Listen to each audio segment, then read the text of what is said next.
Before you do anything on Excel, it's super important for you to understand whether your computer is a comma computer or a period computer.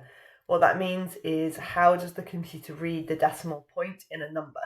There's a very simple way of doing this. You just pick a cell and put a number in it. So let's say I put in 12.3.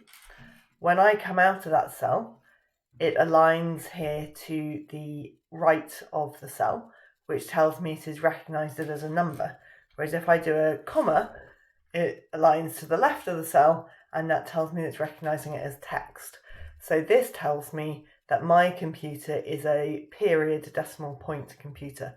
But you should all do that so that you have a really good understanding of that, because if you put all of your data in with the wrong point for the decimal point, for the wrong character for the decimal point, then you can't do any mathematics. The computer just sees it as text, so it won't be able to do any of the sums.